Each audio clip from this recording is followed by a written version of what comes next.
Yeah, this morning my mind was on a conversation me and one of my partners had about average and ordinary. Those two things, it's a thing people don't like.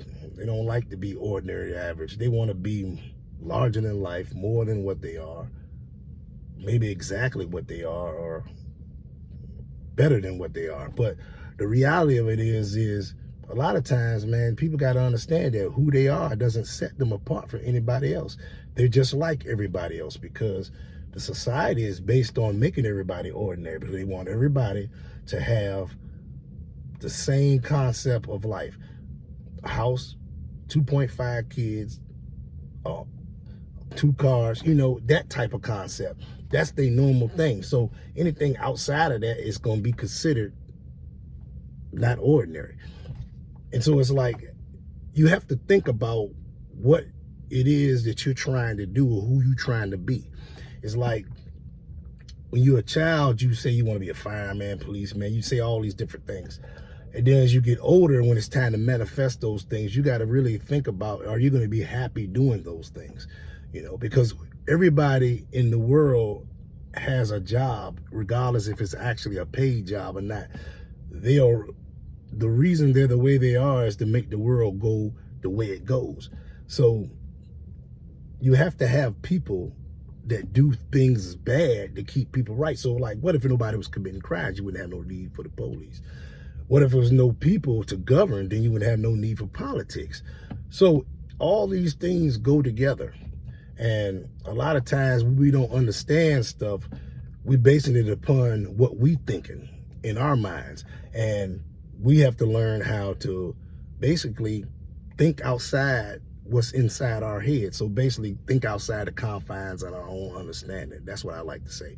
When a person comes to you and he has a problem and y'all trying to talk about it, or he trying to talk to you, the answers to those things are based upon the type of individual they are.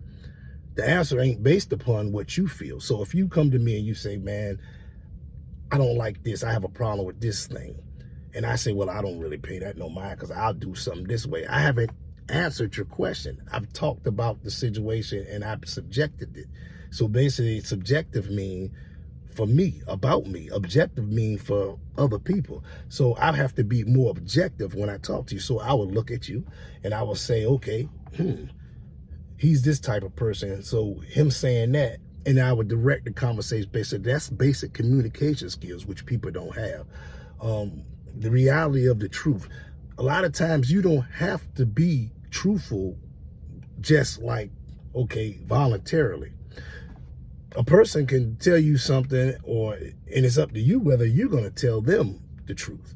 You know what I'm saying? So it's like, if you do tell the truth and it doesn't go the way you want it to go, you can't get mad at the person because you volunteered the truth. Now, if they ask you a direct question, it's something different, but you volunteering something. So it's like, the whole point of this conversation, this little tidbit here is, I hope it helps people understand that when you wake up in the morning and you go out into this world, you got to realize, man, that everything you say, in fact, can be used against you in some kind of way.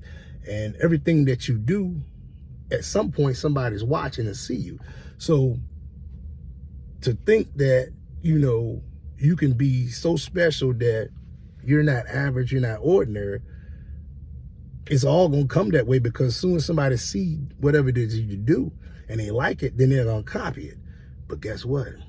They can't go where you're going with it because they're not you.